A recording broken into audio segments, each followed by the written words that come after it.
the logs, there's two ways. One is they will bring in through this barge. So all the logging they've done along this Temenggor is all brought here. It's a bit secluded, so it's not where the main jetty is and stuff. This is actually near Andak's house. Andak is just behind the hill. So they bring in through this barge, and then it's carried up. You can still see some logs there, and then lorries, they will put it up on lorries, and then they will go to the nearest factories, or if they're exporting it to the ports. That's one way. You can see all this heavy equipment. Look at the size of this barge. Those trees are huge. They fetch about 50 to 100 or 1,000 ringgit per tree. It's a very strong tropical timber. And of course this is one way. They have the old people living up here. The other is of course directly the logging routes will come out through the highways and they carry them. Okay, and then the second part will be, it doesn't matter whether it's the through the lake or through the roads, the same thing. The damage is done to the environment. You can see the bridge is transversing across the forest where nobody is staying. The nearest village, the Orang Asli village, is on that side, downriver. It's about half an hour from here by boat.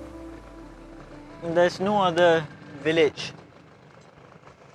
Now this is made by the loggers. So you can imagine the amount of money that they are generating from logging this forest. Apparently it's still being used. You can, the logging route, if it's not raining, it's not wet, you can use the logging route, and you can go all the way up where the logging was being done.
Okay, so See, this is what happened when they're logging deep in the forest. The first thing they will do is build routes. There's this logging routes for all the heavy machinery to come in, and then they will start logging, and the damage that is done is amazing. What's going to happen is it's going to take a few years for the forest to recover, meaning that parasitic plants and plants which grow fast, these are bamboo plants, are still going to start growing. You're not going to get this timber big trees growing, although by law they're supposed to replant, but because of these trees that are going to grow a lot faster, so the sun, they're gonna block the sun from these smaller seedlings, which take many years before they become these huge trees again. This is recent. This is just about a few months, 2-3 months. You can see how much damage it's done.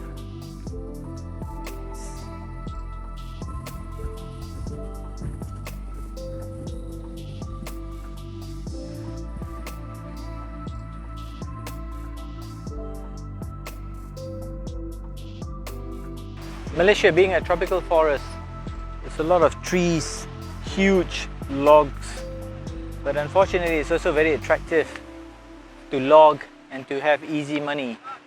And unfortunately it takes so many years, 50, even 100 years for it to become this big. And in a blink of an eye, and we have just cut it. Okay.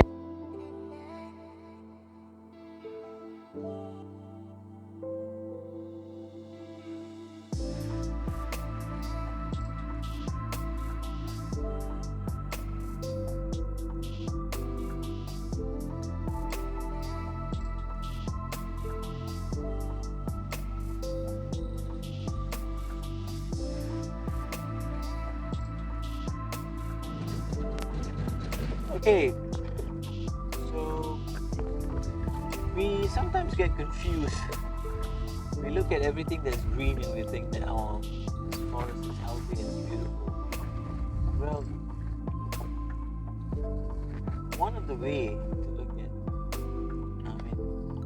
just to get an idea of how healthy the forest is you look at different shades of green and different colors that you find in the forest. If you look at the forest behind me, you see different shades of green. That is a healthy forest. There are many different types of trees.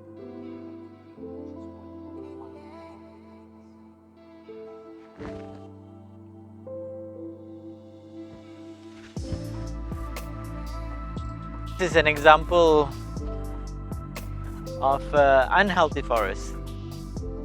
You look, it's all bamboos. It's all bamboo trees. What happens is, when they do logging, and the fastest growing plant will be the bamboo. So the bamboo will take over the forest. You see, they look nice, they're all green, but it's only one shade of green. So that's one very quick way of looking at a forest, how healthy, the biodiversity.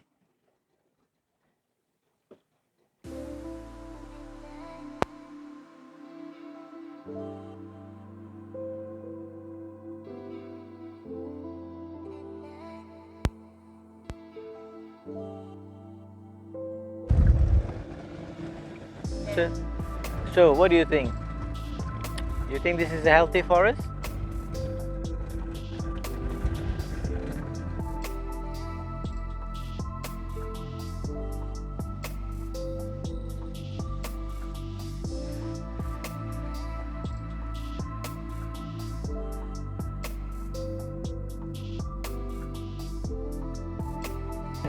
This whole thing about replanting the forest after logging it extensively. Look at that one. Where is the replanting? you damage the forest, replanting doesn't work. It's all a fallacy. Look at that. That's been there for years on end.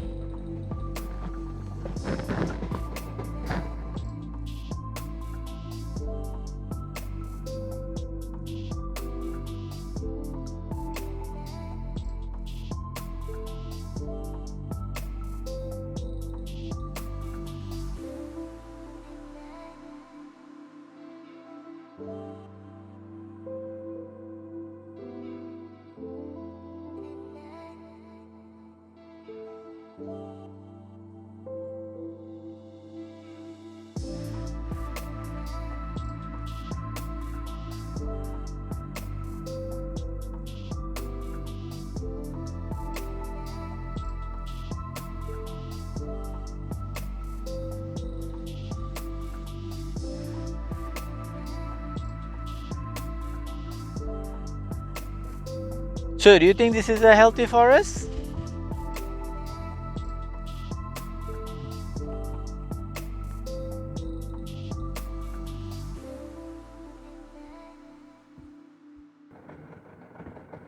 So, what do you think? Is this a healthy forest?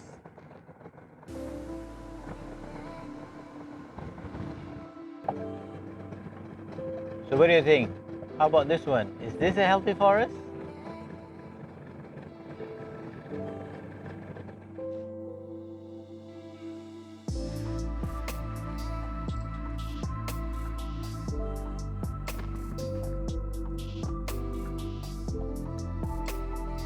So what do you think? Is that a healthy forest? Okay, Anda has spoken. That's the end of it. You can see behind me, deforestation never stops. And this again, what they're doing is logging routes. They're preparing the logging routes, which means that they must have identified quite a large number of trees that they're gonna fall. They're gonna fell those trees, and so they need these logging routes to go up all the way deep into the forest, and then those logs are carried either through the lake or through the road. Again, logging route goes all the way to a place called Sungai Siput. It's and then the villagers will complain about elephants, about wildlife coming in contact with them. It's because of this. We keep destroying their habitat, and then what else do you expect? I just can't figure out when this greed will end.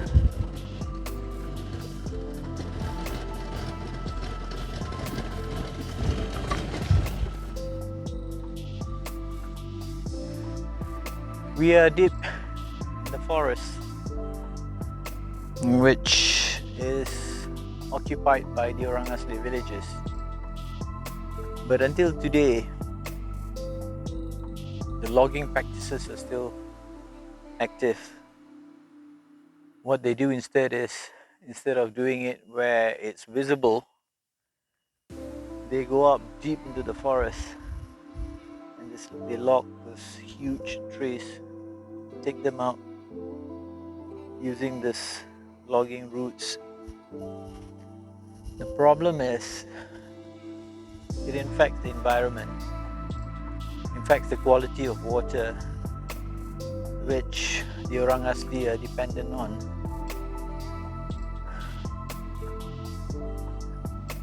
Wildlife scared off, they run deeper into the forest. Some might not survive.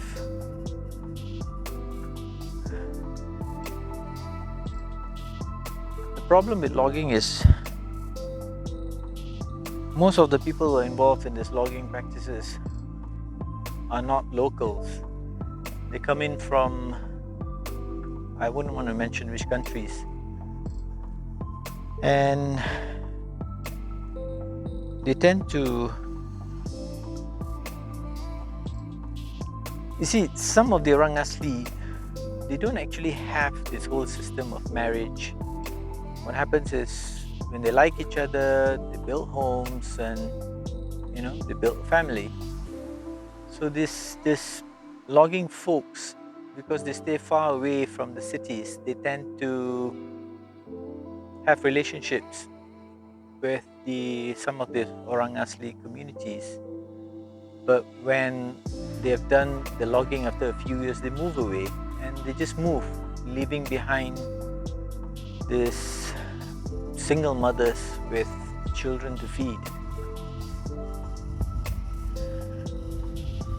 You see, some of them are living so deep in the forest, and 10 years ago they started discovering some of them had HIV, and most of them were because of these logging communities that were built up in the Orang Asli settlements. You see, the environment, it's the wildlife, the water supply, the communities, the Orang Asli communities that are affected, the health. I don't know what else to say.